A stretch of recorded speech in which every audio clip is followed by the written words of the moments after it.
Voice of Musfik Bhai. Presented by MBTV Bangla.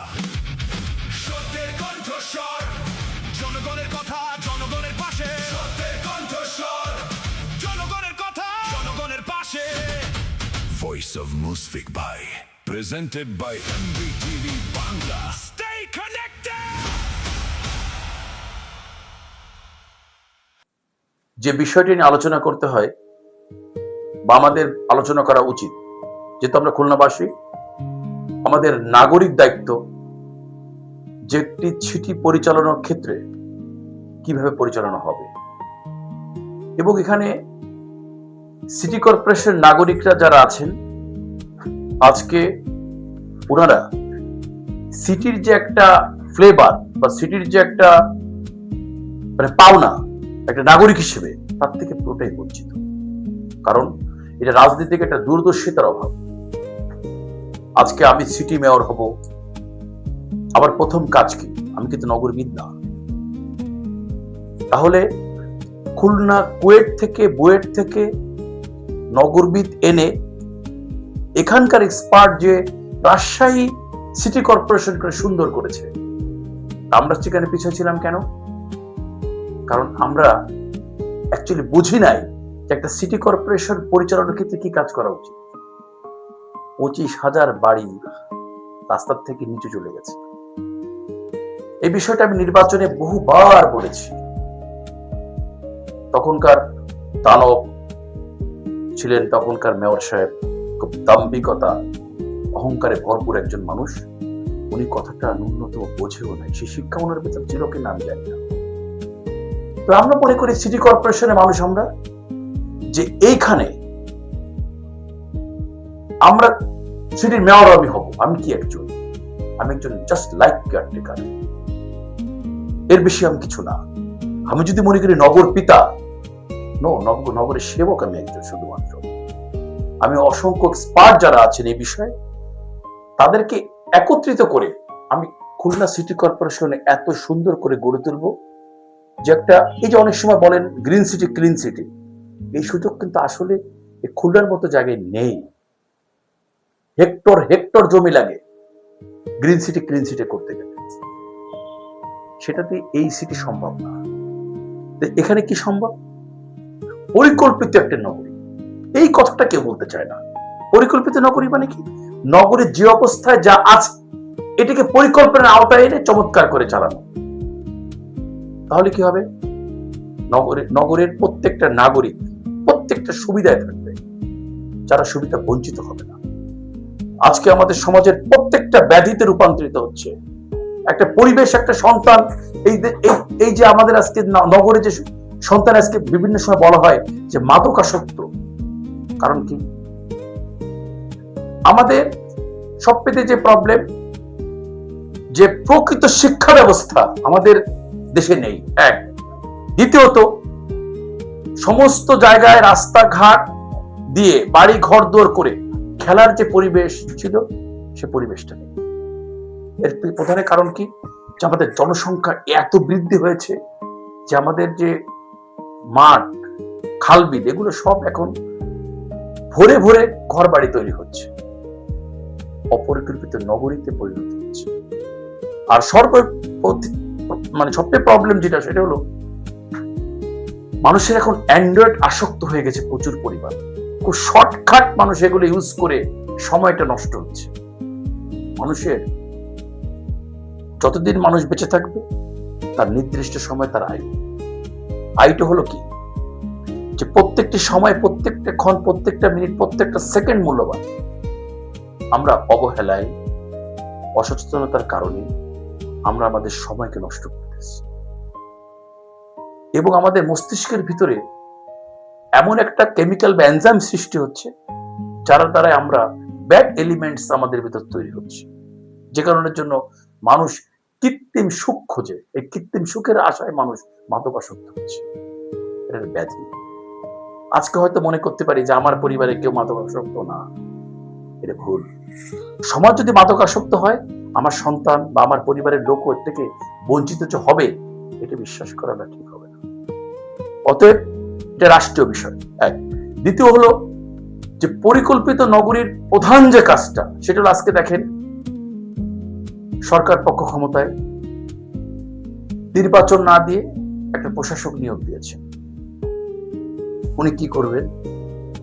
প্রশাসক এই রাস্তা পরিষ্কার হচ্ছে না, ওই ড্রেন ঠিক হচ্ছে না, ওই ফুটপাতে টাইলস লাগাইছে কিনা, এটা একজন প্রশাসকের কাজ না।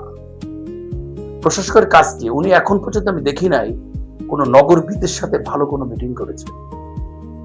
তাকে দায়িত্ব দিতে হবে যে আমার নগর সুন্দর হবে, পরিচ্ছন্ন হবে, পরিকল্পিত নগর হবে, আমাদের ট্রেনিং ব্যবস্থা ভালো হবে, আমাদের বাসা যে তৈরি করতেছি এর ছাড় থাকতে হবে দুই পাশে, ফার বলে এটাকে, এটা কি অবস্থায় আছে?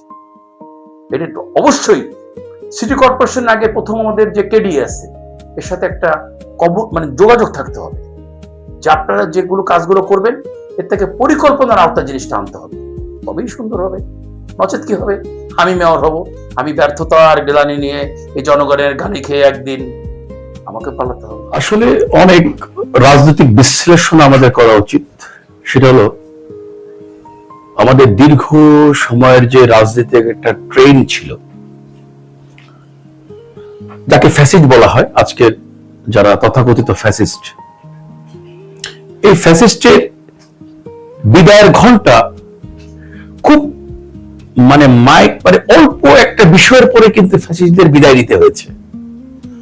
কারণ হলো যে একটা রাজনীতিবিদ বা রাজনীতির যে সংগঠক যেটাই থাক না কেন, অহংকার যে পতনের মূল, এত বড় রাজসাক্ষী আজকের আওয়ামী যে চলে গেল, এর থেকে আমাদের প্রত্যেকের শিক্ষা নেওয়া উচিত বলে মনে করি। সেক্ষেত্রে আজকে যারা ক্ষমতায় আছেন তাদের সিটের পিছনে লিখে দেওয়া উচিত আমাদের পালানোর জায়গা কোথায়। সময় কাউকে ক্ষমা করে না, মাইন্ড ইট। আজকে আপনারা এত বড় পাহাড় শক্তি ছিল আপনাদের রাষ্ট্রনায়ক আজকের স্মার্ট তারেক রহমান সাহেব প্রধানমন্ত্রী, ওনার প্রতি শ্রদ্ধা রেখে বলছি, ওনার কর্মীদের সচেতন করতে হবে। ওনারা কিন্তু একই গতানুগতিক রাজনীতির ধারায় উনি উপনীত। মানুষ কিন্তু এখনই বিএনপি প্রতি ঘৃণা পোষণ করছে। আমি মনে করি, আমি ব্যক্তিগতভাবে আমি একজন রাজনীতিবিদ হিসেবে মনে করি এটাও আমাদের জন্য শুভকর কিছু নয়। আমার খুশি হয়ে হাততালি দেওয়ার কিছু নাই, কারণ রাজনীতিবিদদের গালি দিলে আমিও তো গালির বাইরে না। সেক্ষেত্রে আমাদেরকে পরিবর্তন হতে হবে, যে আমাদের জনতার সাথে রাজনীতির যে সম্পর্কের যে একটা বৈরী আবহাওয়া, এর যেন সৃষ্টি না হয়। ছোট্ট ছোট্ট বাচ্চারা আন্দোলন করতে যে মৃত্যুবরণ করলেন, অসংখ্য লাশের উপর দাঁড়িয়ে আজকে আপনি প্রধানমন্ত্রী। আপনার মায়ের বাসার সামনে ট্রাক রেখেছিল, সরানোর কোন কর্মী আপনারা খুঁজে পান নাই। ফেসবুক স্ট্যাটাস দিয়ে কর্মীরা ভেগে যেতেন। রাজপথে আন্দোলন করে আজকে ফ্যাসিস্টদের তাড়ানো হয়েছে। এই জিনিসটা কি আপনাদের শিক্ষার জন্য অনেক বড় কিছু নয়? এটা ভাববেন না যে কালকে আপনার বিপক্ষে কেউ দাঁড়াবে না, ঠিক না। এই জিনিসটাই আপনাদের থেকে শিক্ষা গ্রহণ করতে হবে। যদি মনে করেন যে আপনি শেষ সরকার, এটা ভুল। এদেশের মানুষের যে কোনো সময় যে কোনো অবস্থায় দানা বাঁধতে পারে। তার জন্য আপনাদের আগামী দিনে দীর্ঘদিন রাজনীতি করার স্বপ্ন নিয়ে বেঁচে থাকেন। আপনাদের নেতৃত্বের যে গুণাবলীতে সমস্যা আছে সেগুলো দিয়ে চোখ দেন। আমরা চাই না যে পালায় চলে যাক। এই পালানোর ইতিহাসটাও আমাদের জন্য খুব শুভকর নয়। ছোট্ট একটি দেশ, যেই রাষ্ট্রপ্রধান থাক না কেন, এই দেশকে তো সে রিপ্রেজেন্ট করে। বহির্বিশ্বে আজকে আমরা মাথা উঁচু করে দাঁড়াতে পারি না। এখন বিষয়টা হয়েছে এই জনরোষানল বা জনশক্তি, এই থেকে দেশকে পরিত্রাণ বা দেশের উন্নয়ন আসবে কিভাবে? দক্ষ শ্রমিক, যে রাষ্ট্র দায়িত্বে থাকবেন দক্ষ শ্রমিক আমাদের তৈরি করতে হবে। কারণ আমাদের যে শিক্ষা ব্যবস্থা, এই শিক্ষা ব্যবস্থার সাথে বহির্বিশ্বের শিক্ষার মিল কম। আর আমাদের দেশের মানুষরা খুব বেশি লেখাপড়া করতে পারে না। গুটি কয়েক মানুষ বড় বড় ডিগ্রি নেয়, আস্তে করে বিদেশ চলে যায়। আমাদের দেশটা পাচ্ছেটা কি অ্যাকচুয়ালি? বহির্বিশ্বের শ্রম বিক্রি করার মাধ্যমে কিন্তু আমাদের দেশের উন্নয়ন হবে। এটা একটা বিরাট বড় ইন্ডাস্ট্রি। সেই ইন্ডাস্ট্রি কি? ম্যানগ্রোভ। স্কিল শ্রমিক, দক্ষ শ্রমিক, যে যে বিষয়ে এক্সপার্ট, ঠিক সেই বিষয়ে তার দক্ষতার পরে তাকে আরো বেশি রাষ্ট্রীয় পৃষ্ঠপোষকতার মাধ্যমে তাকে আরো শিক্ষিত করে তুলতে হবে। প্রত্যেকটি উপজেলায় একটা করে কারিগরি শিক্ষা ব্যবস্থা থাকতে হবে। একদিন বাংলাদেশ অনেক উন্নত একটা রাষ্ট্রে পরিণত হবে। তারপরে আমরা বিভিন্ন শকুনের চক্ষু থেকে শকুনের চক্ষুর ভিতরে আমরা রয়েছি। যেমন এই বাংলাদেশকে কেউ ভালো দৃষ্টি দেখতে চায় না। আজকে আমরা নিজেরা এত দলাদলি করে আমরা দেশটাকে অনেক পিছিয়ে নিয়ে গেছি। আজকে রাজনীতিবিদরা, আমরা যারা আছি, একজন একজনের গালি দিয়ে সময় নষ্ট না করে ভালো কিছু করার চেষ্টা করি, অনেক ভালো কিছু হবে। ধন্যবাদ, আবার দেখা হবে। একটা আমাদের সমাজে চাউর আছে, রাজনীতিবিদরা ওরা ভালো না, ওরা রাজনীতি করে খারাপ মানুষ। অ্যাকচুয়ালি রাজনীতিবিদদের বাদ দিলে আমাদের রাষ্ট্র, সমাজ ব্যবস্থা, আমাদের পরিবার কিছুই থাকবে না। তো সেক্ষেত্রে আমার যেটা বিষয়, তরুণ প্রজন্ম ৩৬শে জুলাইকে আঁকড়ে ধরে সামনে যে এগিয়ে গেছে, এটা একটা খুব ভালো সংকেত। সুস্থ রাজনীতি জাতির প্রত্যাশা, এই স্লোগান নিয়ে আগামী তরুণরা যদি রাজনীতিবিদ হয়, সেই রাজনীতিবিদ হওয়ার ক্ষেত্রে অনেক ভালো কিছু হবে। আর আমাদের একটা সমাজের ব্যাপার আছে কি, যে আমরা আমাদের পদ পদবি, বৃদ্ধ বয়সে ডায়াবেটিস রোগী, আমাদের কোনো কাজ হবে না, আমরা ওই পদটা, চেয়ারটা ছাড়তে চাই না। বাট আমার থেকে ভালো জানে, আমার থেকে ভালো বোঝে, রাষ্ট্রীয় জ্ঞান সম্পন্ন লেখাপড়া জানা মানুষ, তাদেরকে এগিয়ে দেওয়া উচিত। এবং আমি বিশ্বাস করি আমাদের দেশ অনেক এগিয়ে যাবে আগামী দিনের তরুণ প্রজন্ম নেতৃত্বে। আমরা যে বয়সী হই না কেন, আমরা অবশ্যই তাদের সাধুবাদ জানাবো, তাদের স্যালুট করব যে আপনারা সামনে আসেন, রাজনীতির হাল ধরেন, রাজনীতির পরিবেশ পরিবর্তন হোক। গতানুগতিক রাজনীতির ধারায় আমরা আজও বেঁচে আছি, ঠিক নাই জিনিসটা। এটা পরিবর্তন হওয়া দরকার, পরিবর্তন হবে। এখন দেখেন, সংসদে যারা গিয়েছেন, অনেক তরুণ নেতৃত্ব, আজকে এনসিপির যারা নেতৃত্বে গিয়েছেন, তারা সুন্দর কথা বলছেন এবং বস্তুনিষ্ঠতা, তাদেরকে অনেক ইনফরমেশন তাদের কাছে আছে। বিরোধিতার জন্য বিরোধিতা না, আমরা একটা সুন্দর পরিবেশে পৌঁছাতে চাই, যেটা আপনার আমার আগামী দিনের পৃথিবীতে সুন্দরভাবে বেড়ে ওঠা।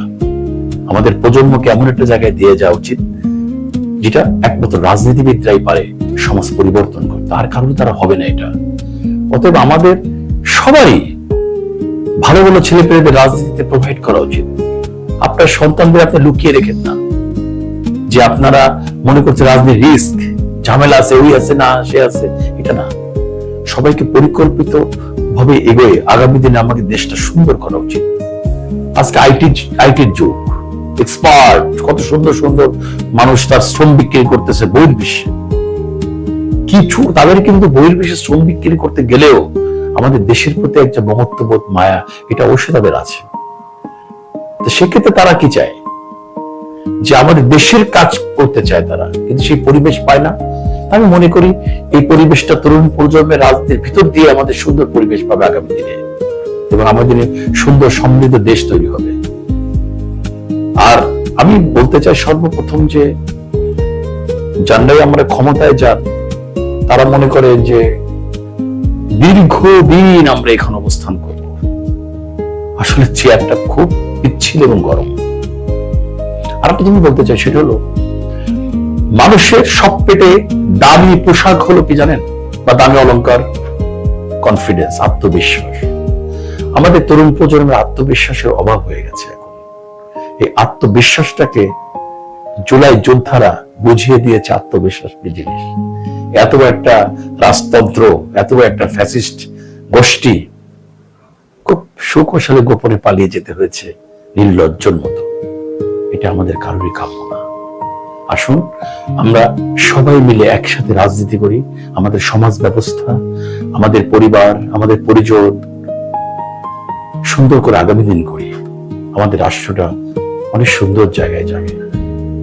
সম্ভাবনাময় পৃথিবীতে আমরাও আরো স্বপ্ন দেখি, এটাই আমাদের চাওয়া। দুর্বল সবলের ব্যাপার না এটা। আপনারা যেভাবে দেখেন আমি ওইভাবে দেখি না। সংখ্যা নিয়ে আসলে রাজনীতি বিচার করা যায় না। একজন নেতা একটি রাষ্ট্র এবং অন্য রাষ্ট্রের উদাহরণ হতে পারে একজন নেতা, কিন্তু সেটাকে অবশ্যই একটা সেই মাপের নেতা হতে হবে। বিএনপি সরকারের ভিতরে আসলে সত্য কথা বলতে গেলে কি এখন আর ওরকম ভালো নেতৃত্ব নেই, কারণ ওনাদের যারা নেতৃত্বে ছিলেন তারা সবই বয়োজ্যেষ্ঠ মানুষ। আর তরুণরা যারা নির্বাচনে এমপি হয়ে এসছেন বা বড় বড় মন্ত্রণালয়ে দেওয়া হয়েছে, ইনাদের প্রতি জনগণ আস্থাশীল না। আর একটা জিনিসও বলতে হবে, যেটা আসলে একভাবে ঢালাও ভাবে একটা মানুষকে দোষ দেওয়া ঠিক হবে না। বিএনপি যখন রাষ্ট্র ক্ষমতায় এসেছেন, বহির্বিশ্বে একটা দারুণ একটা সমস্যার ভিতরে কিন্তু রাষ্ট্র ক্ষমতায় অবতীর্ণ হয়েছেন বিএনপি, এটাকেও মূল্যায়ন করতে হবে। এই যে যুদ্ধটা অনেক বড় একটা ইস্যু, এই ইস্যুর ভিতর বিএনপি পড়ে কিন্তু অন্যরাও হাবুডুবু খাচ্ছেন। তবে সদিচ্ছা, দূরদর্শিতা, বিগত দিনের সরকারের যে কুকর্ম, তার থেকে পলায়ন, এর থেকে যে শিক্ষা থাকে অবশ্যই ভালো কিছু হবে। তবে জনগণ এখনো আস্থাশীল না এই সরকারের প্রতি। আর প্রাইম মিনিস্টারের ব্যাপারটা হলো কি, উনি আসলে বলতে গেলে একটা বিষয় হলো কি, উনি ইংল্যান্ডে দীর্ঘ সময় কাটিয়েছেন, তো ওনার ওই কৃষ্টি কালচার, ওই স্বভাবটা ওনার ভিতর তৈরি হয়েছে, যেটা যথেষ্ট সুন্দর, অবশ্যই প্রশংসনীয়। তবে মানুষ, আপনি সিগনালে দাঁড়ায় আছেন বা সিগনালে আপনি অতিক্রম করতেছেন, আপনি খুব ইজি পোশাক পরে চলতেছেন, এটা বেশিক্ষণ টেকবে না। আপনাকে কর্মক্ষমতা দিয়ে আপনার যোগ্যতা প্রমাণ করতে হবে। এটা খুব একটা বড় ইস্যু না। আপনি হাপাতাতে গেঞ্জি পরে ইজি গোয়িং পিপল এটা বোঝাতে চেষ্টা করতেছেন, এটা বেশি দিন টেকবে না এই জিনিসটা। আমি আমার ওয়ান্টস চাই, আমি আমার শিক্ষা চাই, আমি আমার চিকিৎসা ব্যবস্থার পরিবর্তন চাই, আমি আমার খাদ্য চাই, আমি আমার বাসস্থান চাই। সেখানে আপনি কি নিয়ে চললেন আর কি নিয়ে করলেন, দ্যাটস নট মাই লুকআউট। জনতার পালস আপনাকে বুঝতে হবে। আপনি সুন্দর পোশাক পরছেন, গুড। আপনি সুন্দর কাপে চা খাচ্ছেন, পরিমিতভাবে কথা বলতেছেন, খুব সুন্দর। বাট আপনি এই কথাই আমাকে চিড়ে ভেসবে না, আমাকে কাজ দেখাতে হবে আপনার। তবেই আপনার এই চলাফেরাটা আরো ছন্দ তৈরি হবে আপনার ভিতরে। বাট কর্মক্ষমতা দরকার। দেশের মানুষকে সুন্দর জায়গায় ভোটটা এবং জুলাই যোদ্ধাদের যে আশা ছিল, সেই আশাটা আসলে বাস্তবায়িত হয় নাই। সরকার প্রধানরা কার প্রেসক্রিপশনে বা কোন রাষ্ট্রের প্রেসক্রিপশনে চলতেছে আমি বোধগম্য না। তবে এটা আমি নির্দ্বিধায় বলতে পারি, আজকে ম্যাডাম খালেদা জিয়াকে নিয়ে কোনো বিতর্ক নাই। একজন মহিষী নারী, একজন আপসী নারী। আমি একসময় দল করেছি, আমি বহু নেতাকে দেখেছি, অনেক কাছে যাওয়ার সুযোগ হয়েছে আমার। তবে ম্যাডাম খালেদা জিয়ার কাছে একটা জিনিস আমি দেখেছি, ওনারা যেটা বুঝতেন, ওনার যেটা চিন্তা শক্তি ছিল, উনি ওই কাজটাই করতেন এবং দৃঢ়তার সাথে করতেন, আপোষহীন ভাবে করতেন। এই জিনিসটা এদেশের জনগণ তারেক সাহেবের কাছে আশা করেছিলেন। জুলাই যোদ্ধারা আজকে দেশ স্বাধীন করলো। বিএনপি দীর্ঘদিন ধরে আন্দোলন করছে, 17 বছর। অবশ্যই বিএনপির অনেক কন্ট্রিবিউশন আছে, এটাকে অস্বীকার করার সুযোগ নাই। কিন্তু ওনারা আন্দোলন করতে করতে যখন হাঁপাই গেছিলেন, যখন ক্লান্তি এসে গেছিলেন, তখন জুলাই যোদ্ধারা হাল ধরছে। এটি স্বীকার করতে চায় না ওনারা। কেন স্বীকার করলে সমস্যা কি? জুলাই যোদ্ধাদের বাদ দিয়ে এদেশের ফ্যাসিস্টের ইতিহাস সৃষ্টি হবে না। জুলাই যোদ্ধারা আগামী দিনের সূর্য সন্তান। আজকে যাদের সাথে সরকাররা ভালো আচরণ করতেছে না, হাওরটাকে সুন্দর করে পাশ কাটিয়ে কার প্রেসক্রিপশন বাস্তবায়ন করছেন, ভাবছেন যে এর কৈফিয়ত আপনাদের দেওয়া লাগবে না? অপেক্ষায় থাকেন, এর জন্য আপনাদের জবাব দিতে করতে হবে। এদেশের জনগণ কাউকে ক্ষমা করেও নাই, করবেও না, এটি ইতিহাস। আর ইতিহাস থেকে যদি আপনি শিক্ষা নেন তাহলে আপনি কিছুই শেখেন নাই। মোটা মোটা বই পড়তে পারেন, বাট বস্তুনিষ্ঠতা আপনাকে শিখতে হবে। এটা হয়তো বই পুস্তকে নামও লেখা থাকতে পারে, বাট এটা আপনার ব্যক্তিগত অর্জন। আজকে যারা হাসতে হাসতে প্রাণ দিয়ে চলে গেলেন, আজকে ম্যাডাম খালেদা জিয়ার জানাজা আপনারা ওখানে করতে পারতেন না, এই বোধটুকু আপনাদের ভিতরে কাজ করে না? এটুকু আপনাদের বোঝা উচিত। আজকে যে সম্মান পেলেন চিন্তা করা যায় না। বাংলার ইতিহাসে আপনার বাবা যেরকম সম্মান পেয়েছেন, আপনার মাও এরকম সম্মান পেয়েছেন। কিন্তু সম্মানের পিছনে কারা, এই প্রেসক্রিপশন কারা লিখেছেন, তাদেরকে আপনি এড়াই যান না। ঠিক হবে না এটা। দেখেন না, সংসদে বিরোধী দলের নেতারা বলছেন উচ্চ কলে কথা বলে সুযোগ আপনি কেন দিচ্ছেন? আপনি তাদেরকে স্মার্ট একটা মানুষ আমি মনে করি। আপনি সুন্দর জায়গায় পড়াশোনা করে এসছেন, বা আপনি এটা অনেক বছর একটা ভালো দেশে উঠা বসা করেছেন। আপনার দূরদর্শিতা তো অনেক সুন্দর হওয়া উচিত ছিল। আপনি হার্ভার্ডটাকে অ্যাভয়েড করলেন কেন? আর আপনি সংসদে যারা কথা বলেন, ওনাদের বক্তব্য হয় না, বাচনভঙ্গি হয় না। রাজনীতি কিন্তু এত সহজ বিষয় নয়। আপনি জনবিচ্ছিন্ন হয়ে কোনো কিছু করতে পারবেন না। আপনি জনবিচ্ছিন্ন হবেন কিন্তু আগামী দিনে। আপনি অবশ্যই এই যে হারাভোটের যে সম্মান, এই সম্মানটা ওই জনগণের চাওয়া, এর প্রতি আপনাকে সম্মান দেখাতে হবে। মানে আপনার প্রতি অসম্মান দেখালে আপনি কিন্তু টিকতে পারবেন না। আপনি বা আপনার পারিষদ বর্গ নিয়ে আপনি একটা একক, বা আপনি একটা গোষ্ঠী, বা লক্ষ জনতা, কোটি জনতার প্রাণের আশা, এর থেকে তাদের বঞ্চিত করছেন। ঠিক হচ্ছে না।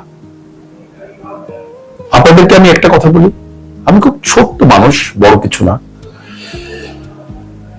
জুলাই যোদ্ধাদের সাথে নিয়ে কাজ করুন, ভালো কিছু হবে ইনশাআল্লাহ। মানুষ আপনার প্রতি শ্রদ্ধা রাখবে এবং দেশ আপনাকে সম্মান করবে। দুটো জিনিস এখানে, মিডিয়া এবং শ্রমিক। মিডিয়া এবং শ্রমিকের চরিত্র একটা সময় একই জায়গায় আছে। সেটা হলো যখন যারা রাষ্ট্র ক্ষমতা আছে ওদের তোষামদিতে ব্যস্ত হয়। কিন্তু বিষয়টা হয়েছে কি, মিডিয়া কর্মীরা কিন্তু যথেষ্ট শিক্ষা আছে তাদের ভিতরে। আমি মনে করি এদের বিচার বিশ্লেষণ যথেষ্ট তীক্ষ্ণ। এমন কোন জায়গায় পৌঁছানো উচিত না যে জায়গাটা আমার নৈতিকতা বিক্রি হচ্ছে। আমার নৈতিকতার জায়গা থেকে আমি যেটাই করি সেটা সুন্দর হবে। তবে মিডিয়া এর আগের থেকে, যে এর 17 বছরের যে অবস্থা ছিল তার থেকে কিছুটা পরিবর্তন হচ্ছে বলে মনে করি। তবে আরো সচেতন হওয়া দরকার। আর এখনকার মিডিয়া এমন একটা অবস্থা হয়েছে এখন যে কেউ কিছু করে পার করে সুযোগ নাই। প্রত্যেকের হাতে একটা করে ক্যামেরা, প্রত্যেকে একজন করে সাংবাদিক। কোনো কিছু উল্টাপাল্টা হলেই কিন্তু সাথে সাথে এটা ফেসবুকে চলে আসবে, সামাজিক মাধ্যমে চলে আসতেছে। সেক্ষেত্রে মিডিয়া কর্মী এর থেকে মানে নিরাপত্তা নেই। কিন্তু যে নিরাপদে আমি একটা দুর্নীতি করে ভালো থাকবো তার সুযোগ কিন্তু এখানে নেই। অতএব যেটাই করুক না কেন, দিন শেষে আপনার মোটো কি, আপনার গোল কোথায়, আপনি চান কি, এটা পরিচ্ছন্ন হতে হবে। নচেত আপনি মিডিয়ার আমি মিডিয়া, কোনোটাই কাজ হবে না। মানুষ প্রকৃতির বিচারে কেউ কাউকে ক্ষমা করে না। আর নেচার যদি কারো বিপক্ষে চলে যায় সেটা খুব মর্মান্তিক। মিডিয়ার মতো আমরা দেখি আইন শৃঙ্খলা বাহিনী, বিশেষ করে পুলিশ সবসময় যারা ক্ষমতাধর তাদের সাথে লিয়াজো মেনটেন করেছিল এবং তাদের আদেশ পালন করে। তো বর্তমানে আমরা খুলনা সহ বাংলাদেশের বিভিন্ন স্থানে দেখছি যে রাহাজানি, তারপর খুন, ধর্ষণ, এরকম ঘটনা ঘটেই যাচ্ছে। তো এই ক্ষেত্রে আমার মনে হয়, আপনি কি মনে করেন যে পুলিশ কিছুটা মানে নীরবতা পালন করছে কিংবা তার ফুল অ্যাকশনে যাচ্ছে না? না, বর্তমান সরকারের আইন পরিস্থিতি পুরোটাই ব্যর্থ। কারণ হলো আইন কিভাবে চলে এটা আগে বুঝতে হবে। 5টা বিষয় হলো ওয়ার্ল্ডে আইন চলে। একটা হলো প্রতিরোধ, প্রতিশোধ, সংস্কার, দৃষ্টান্ত, অর্থ। এই 5টা বিষয়ের পর পৃথিবীতে বিচার হয়। তা আপনার যদি আইনের শাসন ব্যবস্থা দৃষ্টান্ত স্থাপন না হয়, তবে সেখানে শাসন মানে পুলিশের অবস্থা দুর্বল হবেই, স্বাভাবিক।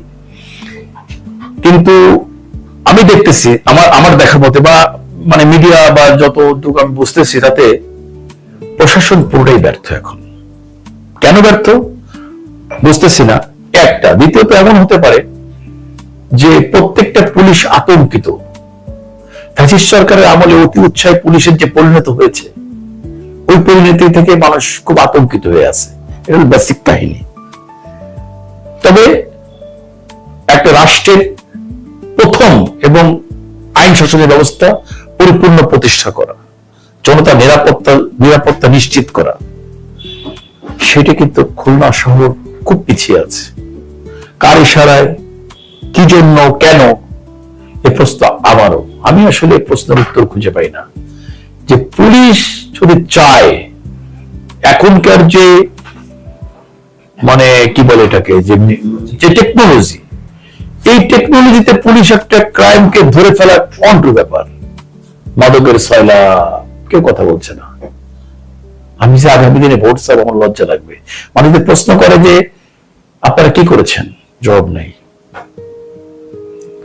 জবাব নেই কিন্তু আমাদের অ্যাকচুয়ালি। কিন্তু আজকে যারা ক্ষমতাসীন দল, যারা এই ক্ষমতা আসলেন, এনাদের সবাইকে, এখানে অনেক গ্রুপিং আছে, এই দল মতাদর্শ সমস্ত কিছু পরিবর্তন করে আমাদের খুলনা, আমাদের নিরাপত্তা, 17 বছরের ফ্যাসিস্টের থেকে আজকে কি এমন পরিবর্তন হয়েছে? কিছু হয় নাই।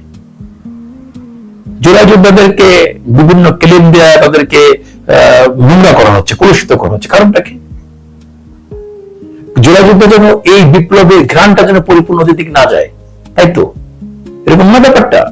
তো সেক্ষেত্রে তাই মনে করি যে পুলিশ প্রশাসন অবশ্যই আন্তরিক হওয়া উচিত তার পেশাগত দিক থেকে। কারণ কে ক্ষমতায় গেল, কে ক্ষমতায় থাকবে, ওকে আপনি স্যালুট দেন, সমস্যা নেই আপনার। আপনার পরিকল্পিত ভাবে একটা শহরকে অসংখ্য খুন রাহাজানি হয়ে যাচ্ছে, এখানে মাদকের সয়লাভ, কেউ কথা বলতেছে না, ভয় পান। আরে মৃত্যু তো একবারই হবে, এত ভয় পার কি আছে? তবে আমি এটা বিশ্বাস, যদি পুলিশ আন্তরিক হয়, এত খুন খারাপি, এত কিছুই হবে না। অবশ্যই রাজনীতিবিদ এবং পুলিশের সমন্বয় থাকা উচিত। সেটা সরকারি দল হোক, বিরোধী দল হোক, সবাই একমত যে আমাদের খুলনা নিরাপত্তাহীনতায় ভুগতেছে, এদেশের জনতা খুব মানে ভীত সন্ত্রস্ত। অবশ্যই এর পরিত্রাণ। এটা সুন্দর প্রশ্ন। আপা বাংলাদেশে আসবে কিনা? আপার সমর্থক আছে, এটা সত্য কথা। কারণ অনেক লোক আপারে দিয়ে যে বেনিফিট নিয়েছে, তাদের তো কিছুটা কৃতজ্ঞ আছে না? ওইসব কিছু লোক আর কি চেষ্টা করে। তবে বাংলাদেশের রাজনীতির ইতিহাস যেটা বলে, আওয়ামী নামে যে রাজনৈতিক দল, এই নামে বাংলাদেশের রাজনীতি দল আসতে পারবে না। আর আপার বয়স কত এখন? অলমোস্ট 80 কাছাকাছি। আপা ক্ষমতায় নেই, শারীরিক রোগ বাসা বাঁধছে।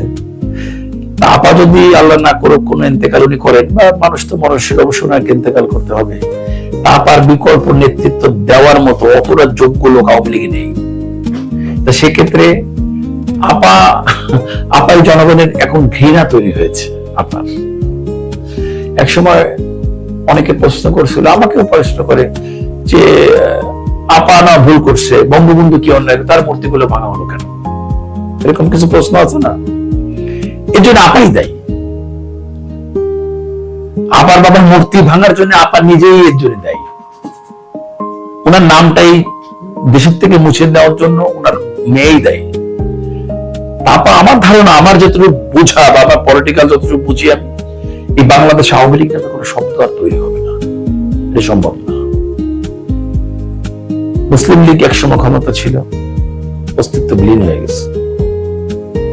আর বাংলাদেশের মানুষ খুব ইমোশনাল। একবার যারা ঘৃণা করে, ওর গ্রহণ করতে খুব কষ্ট হয়। এই ইমোশন থেকে আমি মনে করি যে আছে, আপাদের লোক নাই যে তা বলবো না। হুটহাট করে গোপন একটা মিছিল হয়ে যায়। এই তোফায়েল আহমেদের মৃত্যুতে দেখলাম অনেক মিছিল হলো, অনেক কিছু হলো, কিন্তু আপনি এত লোকের মনের ভিতরে যে ঘৃণা তৈরি হয়েছে, এর থেকে আপনি পরিত্রাণ পাবেন কিভাবে? এটা পাওয়া খুব কঠিন হবে। দেখা যাক, তারপরে রাজনীতি শেষ বলে কোনো কথা নেই, আমরা অপেক্ষায় থাকি, দেখি কি হয়।